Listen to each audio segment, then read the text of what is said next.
Hi, I'm Tim. Welcome and thanks for logging on. If you love these watches, everything you see is for sale. Reach out to me directly, tmosso at thewatchbox.com. And we buy what we sell what we buy, which means naturally we would love to take a trade. Trade a watch you're not wearing for one you'll love. Or we love to buy watches, one watch for an entire collection, no upper limit on value paid. We pay cash, we pay fast, we walk you through the whole process, make it a no-brainer. To buy, trade, or sell, reach out to me directly. I am tmosso at thewatchbox.com. Today, we start with a big piece, well, at least big by Oyster Perpetual standards, launched with yellow dial in a 41mm case for 2020. This was, at the time, the largest Oyster Perpetual ever made, a timepiece known as 124300 with yellow dial and a steel case. This combination is already discontinued, so you cannot get this bright yellow dial in the OP41. It's a big watch, no doubt, but it's not exceptionally thick. It's slim, slender, broad on the wrist. We'll take a look at it on my 16cm circumference wrist, get a better sense of how it fits. The watch wears beautifully. It's flat, it's level, it'll slide under a cuff, but you can also see that it is fairly broad. Down the barrel, you can see I've got a bit of clearance on each side, but I'm going to recommend this watch for a 15cm circumference wrist or larger. Taking a look at the bracelet, Oyster style, satinated on top. On the outer faces, we have polish, we have removable links fixed by screws, and that on both sides of the clasp. The clasp features a combination of a beak and a hook in a latching lift lock system that must be disengaged to open. We have a stamped Rolex crown, and then this was new for the OP in 2020. Get the little tag out of the way.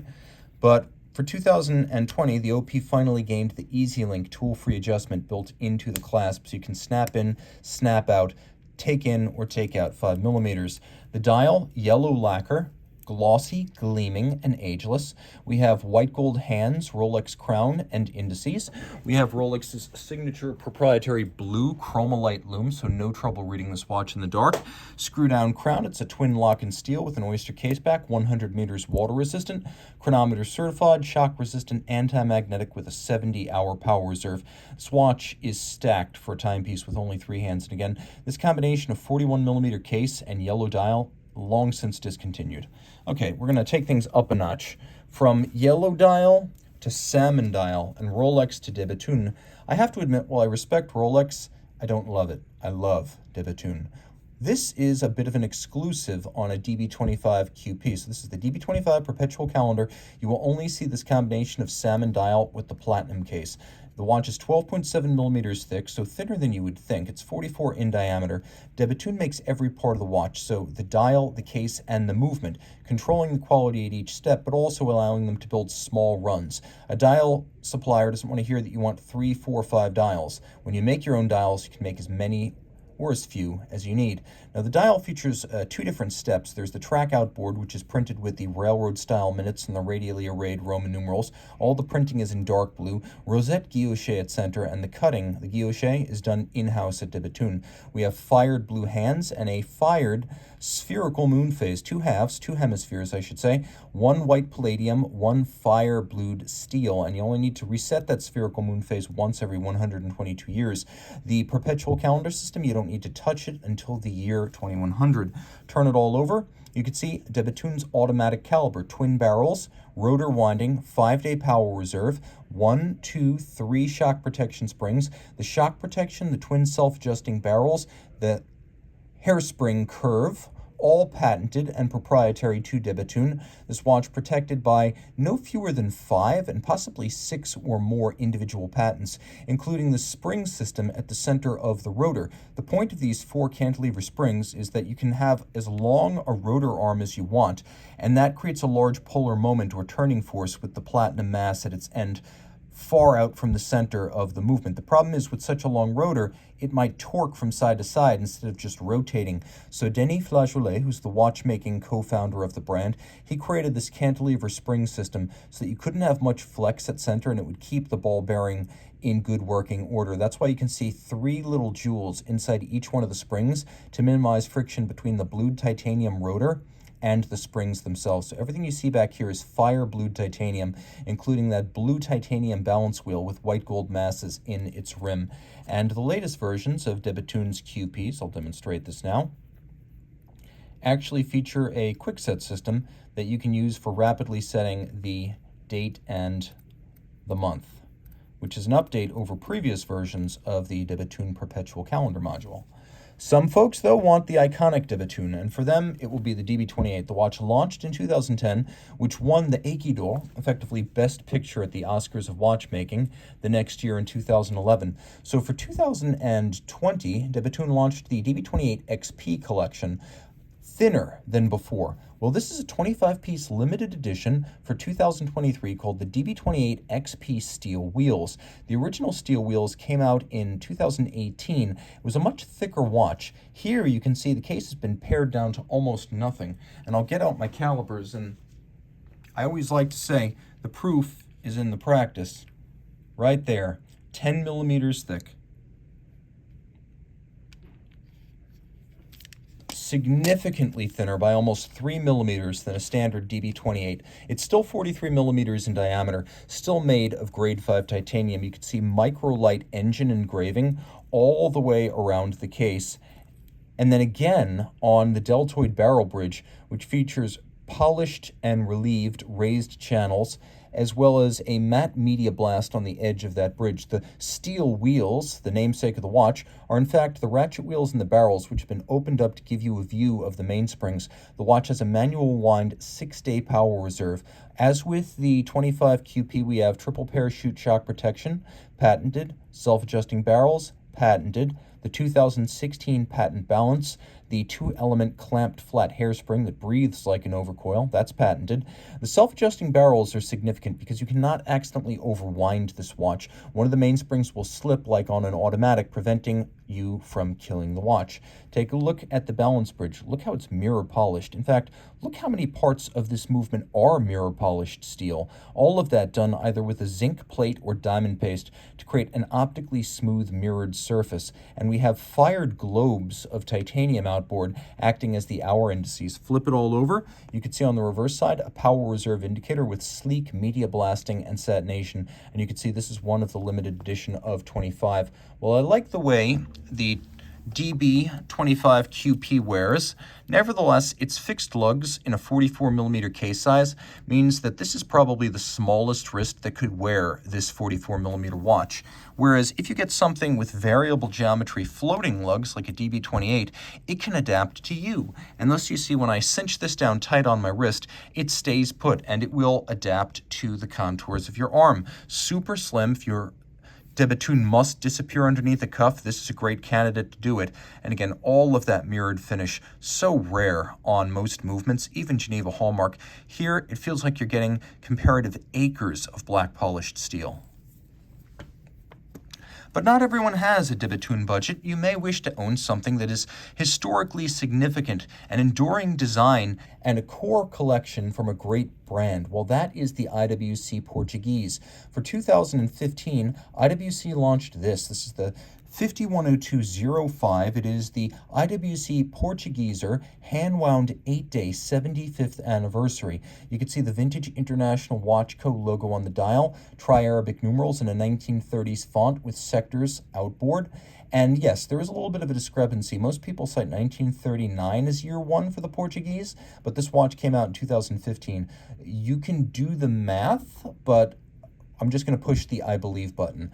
So the watch, although it looks like it might be loomed, isn't. It has very traditional sector, chaptering outboard, leaf hands, tri-Arabic numerals, small seconds. The only overtly modern element is that date window, which is hidden quite effectively down at 6 o'clock. Now, it's a modern movement inside with stop seconds, as well as a quick set date for rapidly cycling through the date. The watch is fairly thin and not too long at less than 51 millimeters lug to lug. For a 43 millimeter watch, it's actually short across the wrist. Flip it over, and we have this sprawling 37 millimeter plus IWC caliber 59215. So it's based on the 50,000 series automatic winder, but whereas the automatic has a 7-day power reserve via that enormous mainspring barrel, this one has an 8-day power reserve with a power reserve indicator on the back. You can see that it has a free sprung balance. What you probably can't see is that it has an overcoil hairspring. So this 5-position adjusted watch will keep a very good time in any position. And while it's large, generally larger than any watch I would tend to shop, it wears comfortably. And you can see there's no qualms about wearing it on a wrist my size. That's because of the sharply downturned lugs, the relatively thin profile, as well as the fact that the watch is comparatively short from lug to lug for a timepiece of this size. This is one of the great modern IWCs and a great way to get a vintage look without the hornet's nest of Franken and counterfeit watches. Has this been redialed? Absolutely not. Did you place some other movement in it and find it as a non-runner? Did you create some sort of mishmash of official parts? With a watch made in the last 10 years, that's not a concern. And yet it has the grace of a watch that could have been made as a Portugieser in the 30s, 40s, or 50s. That's kind of the miracle of this neo-vintage style.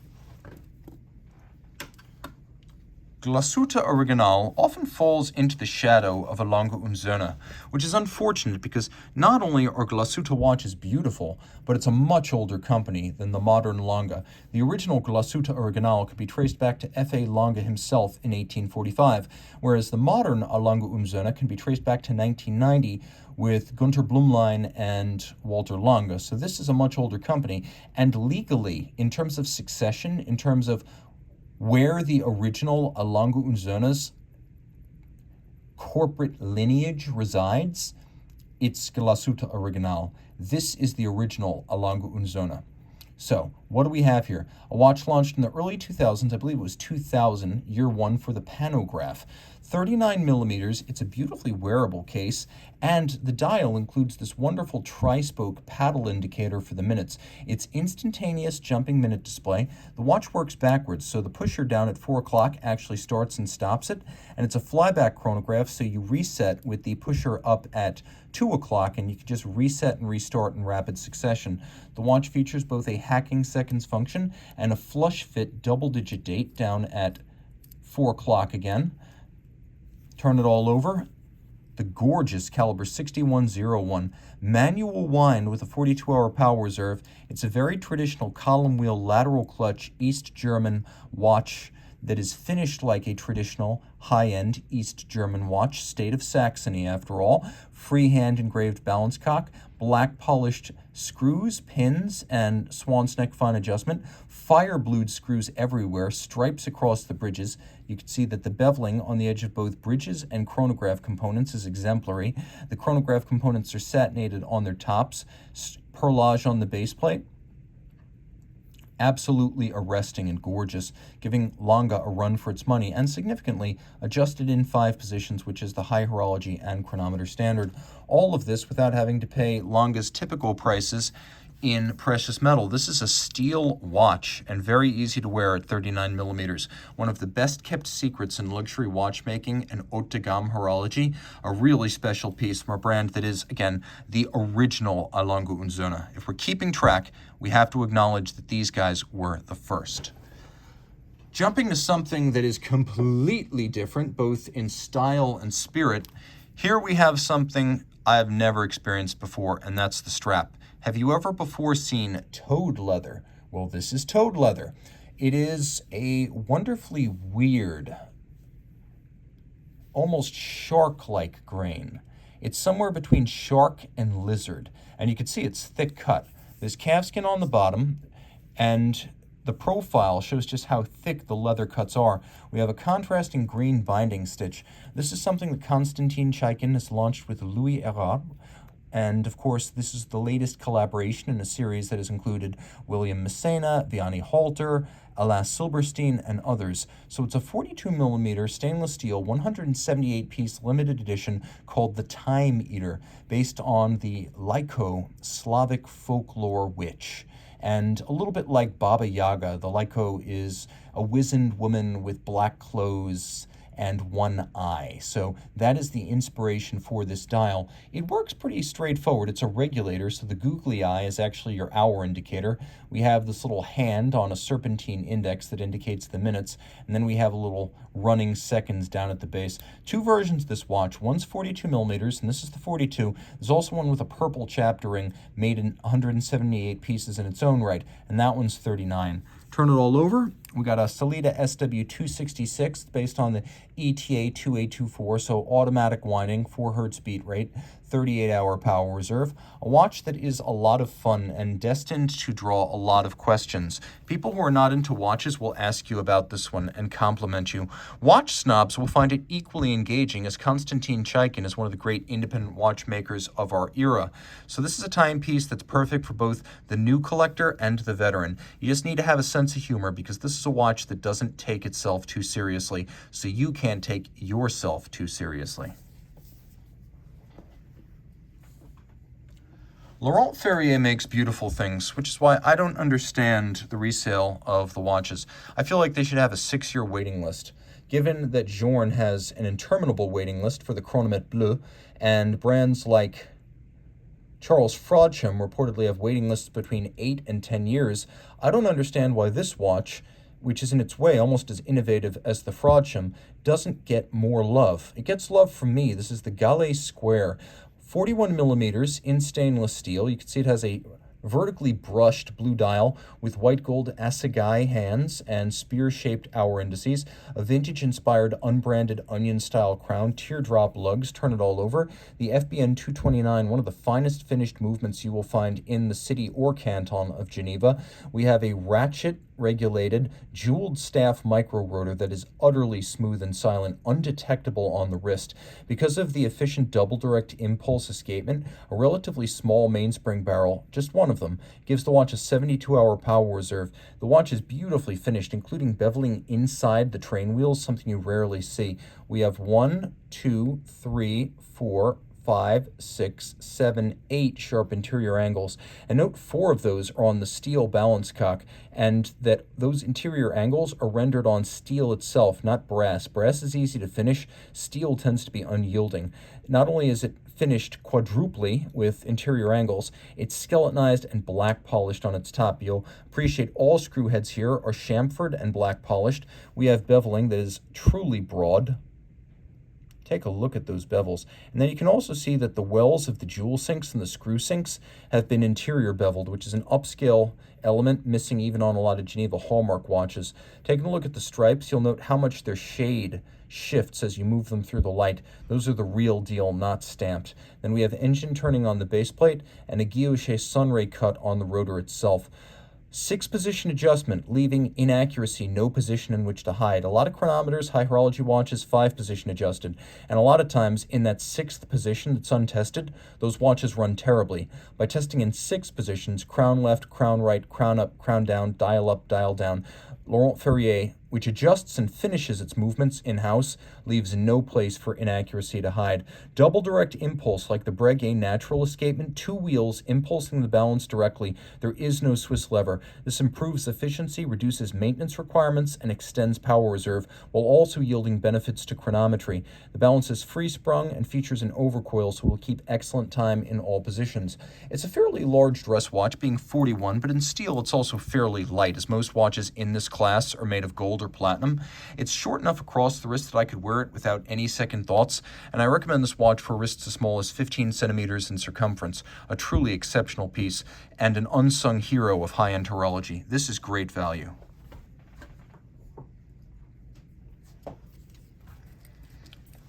And in its way, so is this. Launched in 2016, 100 pieces in platinum. This is the Lange und Söhne Datograph Perpetual Tourbillon, and it is even more than its name implies. Why? Well, because not only is it a chronograph, it is a flyback chronograph, reset and restart without first stopping. Not only does it have the chronograph flyback, perpetual calendar, and tourbillon, but there is a power reserve indicator hiding up at approximately 9:45, and you can see it advances to white as I wind the 50-hour manually wound power reserve. You wouldn't expect a dress watch in precious metal to be this well loomed, but it is. And then there's a special feature. If the calendar falls behind, say the watch stops for 5 days, pull the crown out, and then use the button up at 10 o'clock to index everything in sequence. See how everything, date, 8, month, even the moon phase leaps forward. Even the leap year will move in sequence. So if you fall 5 days behind, wind the watch up, set it the correct time, and then jump up to the current date. Everything will move in sequence. Tachymeter scale, on the dial, which is a bit of a vintage feature you don't see too much these days, but allows you to gauge the speed of an object, such as a car over a race course. Flip it over. A movement with 729 parts. And by the way, check this out. Hacking seconds tourbillon, so you can set the watch to a reference time to the second. Free sprung with an overcoil. The most interesting part of the tourbillon assembly might be the capstone, which is a genuine cut diamond. Now, the rest of the jewels are synthetic rubies, but figuratively speaking, this watch is made of gold. German silver bridges and plates, so a nickel copper zinc alloy, with the copper giving it that golden hue. We have both black polished and fire blued screws, pivot jewels set in chaton cups in a nod to the pocket watch era, plenty of mirrored beveling on both steel and German silver parts, freehand engraving on the base of the tourbillon anchor. There's a column wheel with a lateral clutch, and if you look inside the lateral clutch, you'll see both outward points where bevels converge and inward angles where they do likewise. A very, very special watch, and again, a 100-piece limited edition. It features a full clasp, which is a rare feature on Lange watches, even on complications. When I put it on the wrist at 41.5 millimeters, it's large, but I would wear this. I would wear this on a wrist of 16 centimeters or larger. You can see on my wrist, it's really not too big, though it is chunky and physically massive with the platinum. Nevertheless, the lugs are inboard at the edge of my wrist, and you can see that's even true when viewed over the top. Another fun feature, the dial black galvanized, but made of a disc of sterling silver. You want more? Well, it's a perpetual calendar, so you don't need to correct it. It can account for leap years and irregular length months. Plus, Lange moon phase discs are made of solid 22-karat gold. This one's white gold, and it has a 122-year moon phase disc adjustment interval. So basically, set it and forget it. We have 3 coaxial indicators. Here we have the seconds, the running seconds, we have the day, and then we have a little day-night indicator so you know when not to use the quick set adjusters for the calendar system. A really cool piece and possibly the favorite watch in today's show, at least from my perspective. Now, I always like to save the best for last. I know you're wondering, what the hell could possibly be better than that? How about the Patek Philippe 5074P? Now, this is the 5074P010, so it's the blue dial version, not the black dial version. Production of these, very, very, very low. And the watch, incredibly desirable. Minute repeater, perpetual calendar, platinum, top Vesselton diamond between the lugs to remind you this is a platinum Patek, and automatic winding with a micro rotor. This is the caliber R27Q, so R for repetition. 27 is the base movement's diameter in millimeters. Q quantième perpetuel, and of course being minute repeating, the watch is able to chime the time. Looks like we're set exactly where we want to be, 12:59. That'll give you the longest strike if you want to impress your friends with your minute repeater. So let's hear it.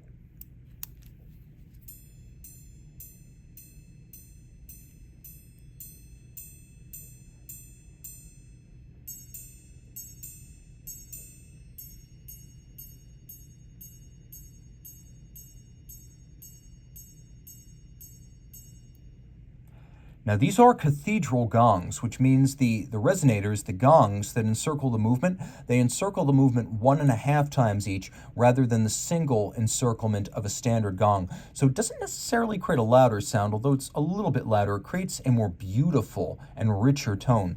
And the platinum doesn't deaden the sound too much because, and this is always a trade-off with the minute repeater, it has no water resistance. So there are no powerful seals and lubricants used to seal off the interior and the exterior. That's really the only shortcoming, but you'd have to be crazy to get a watch like this wet in the first place. This is one of the coolest watches ever made. A perpetual calendar, a moon phase, a micro rotor automatic, a full platinum case, extremely rare, and of course, that repeater being peerless in its tonal quality. Now, this model line, the 5074, came out in 2002. It was discontinued in 2015. The Platinum model was only launched in 2009, and I've heard that production at most is in the low dozens. So this is a truly investment quality way to enjoy yourself with a watch that frankly has a real estate price attached, but also prime real estate prospects for the future. Buy it because you love it, but rest assured, with a watch like this, you're never going to lose money.